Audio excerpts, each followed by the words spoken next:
I mean, he always has the punchline of the scene, too. Of course, he's a scene stealer. Not that you're still bitter about that.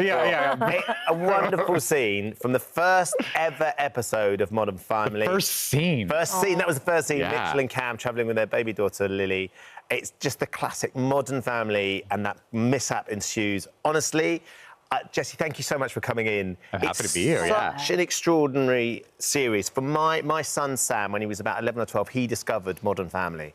And having battled quite a lot with all of us and what we could watch together, suddenly we found something that he could enjoy as an 11-year-old, because the kids were small then in the series, and we could enjoy as parents. It's just an extraordinary series. Thank you must be so proud to have I'm had a so part in it. proud of it. I mean, I'm looking back, I was just telling Kat, like, I was so young, and that's when we met, when we were that age. Yeah. I'm so proud of it, and I'm meeting so many people here in the UK specifically, because I did press for Modern Family back when it first premiered, and the amount of fans that I have here now, it's insurmountable. I mean, so many more people are discovering it now. Yeah. I think during the pandemic, a lot of people discovered it. But so many kids who weren't even born when the show started are big fans of the show. So I love that it's not living in a time capsule. Well, when you look back at it as well, the first thing you said was, oh, my goodness, we're so young. I'm so young. But you must have such an affection for it, though, and you still see all the cast of it. Oh, yeah, all the time. Yeah. Ty Burrell's coming here to see the show soon. My TV daughter, Aubrey's coming to see the show here in London that I'm doing. I just was talking with Ed O'Neill a few days ago. He accidentally called me. He pocket dials me all the time. But, you know, I always have a nice conversation with him when he does. We talk for like a half hour, yeah. My favourites are always the Sofia Vergara stories. Oh, yeah. Can you give us, like, your latest phone call with her? Well, what did she say? So she's single at the moment. Right. And I'm like doing that thing that my mom would used to do, like where she'd see a story about me like in a tabloid and believe that it's true. Yeah. So like because I haven't talked to her, I'm like, who's this new person you're dating? She's like, it's a tabloid. It's like, it's not even real. So do a voice too. No, gee, no, this is not something to be concerned with. I am single. They're coming out of the woodwork. So good. I love that. That sense of, I mean, interesting, the sense of family that you must all have. Yeah. Even though, of course, you were actors doing a job, must be really tangible as well, though, still. Yeah. No, I mean, we are so close, and it is a very blurry line between fiction and reality. Like, Julie Bowen feels like a sister to me, and obviously Ed O'Neill feels like a father, and yet I have an actual sister and an actual father, and you know, it's great that I have a double set of each. And your relationship, sort of Cam and Mitch together, that was quite groundbreaking, sort of, at the time, just in terms of a same-sex relationship. We're having a daughter and a child, and everything that came with it. Yeah, no, it felt really special. I mean, we were also on television at a time when in America we were fighting for marriage equality, and I think, you know, having that couple on television and those people in people's living rooms. You know, a lot of people would say I didn't have gay friends, but I had Mitch and Cam, and I of course wanted them to have happiness, and I wanted them to be married. So, you know, I think it created a lot of empathy amongst people. Yeah, and I think also just how your lives change as well as cast members. That amount of time passing by. Yeah. You know, you've got two little boys. Your little boys are here in London as well. With Justin, is everybody having a good time? We're having a blast. I have a 3-year-old and a 5-year-old, roughly, and it's been so much. Roughly, you know, because I could like give you the months. Don't you hate it when people are like, "How old's your kid?" And they're like, 18, 93 months. And I'm like, don't make me do that math. They're around 5 and 3. But they're doing a big year as well. They love it. Do they? They love it. Yeah, they're having a blast.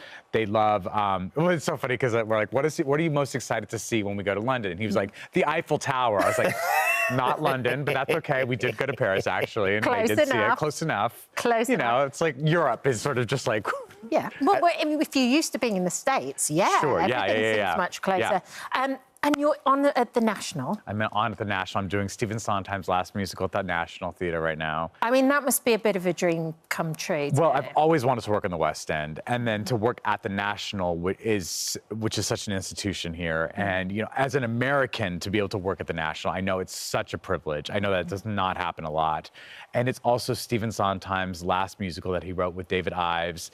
And it's so special and so weird and different. You got to come see it a few nights ago. did, and I absolutely thoroughly enjoyed it. And then I went to go and see him afterwards, and I went, it's bonkers. It's bonkers. It's just, I mean, if you could kind of break it down a little bit, what would you say? I always say it's about a group of like super wealthy bourgeoisie people who are searching for brunch as the world's ending around them.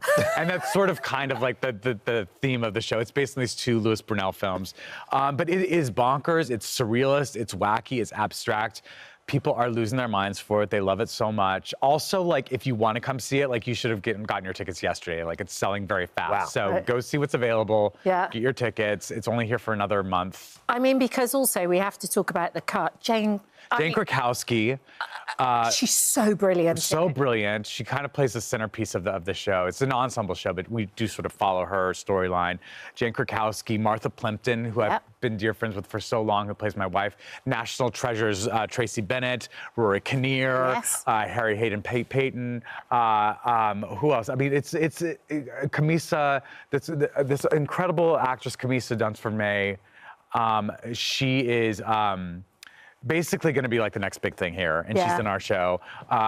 It's an embarrassment of riches, this cast. It's absolutely outstanding. And it looks spectacular. It looks spectacular. We have an incredible design team. It's very, very unique. And it's like, if you want a great night at the theater, you're going to get it. And it's Sondheim as well. I mean, it's Sondheim as well, right? Yeah. So he's like the governor of these things. Yeah. An iconic musical writer, and you're in these last ever. No, it's literally his last music that he ever wrote, and he is what I considered, he is probably the greatest composer that we've had of the last century. You met him once, right? I met him once, and it did not go great. I was overwhelmed, and I had just seen one of his shows, and I saw him backstage, and I was like, oh my God, it's Stephen Sondheim. And so I said to him, and granted, this is after like watching one of his brilliant masterpieces, I said to him, good job. Would have loved a do-over, but I feel like he's looking down at me from the pearly gates of heaven, and he's so happy with the show, and he's probably okay with my performance, and he's like, I'm sure you were just, He looked overwhelmed by my presence. He's looking down, he's thinking, good job. He's thinking, good job. That's exactly. He's like, yeah, all right, good job. Yeah, how's that feel? How's that feel, Ferguson? Exactly. You're doing all right, but the bear's better. Yeah, exactly. Oh, there's a bear, too. Gotta stick around for the second act, but there's a bear. I've got the hots for the dancing bear. Yeah. I don't know why, but I do. And you didn't even know who was in the costume. No, and now I know he's in the costume. It's even more hot. Yeah, exactly. I think you guys are going to carry on chatting. Sorry, we could. A lot. Yeah.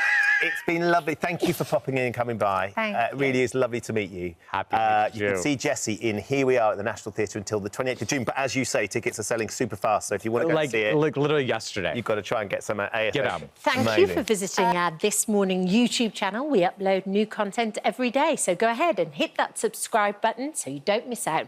And we'll see you in the morning.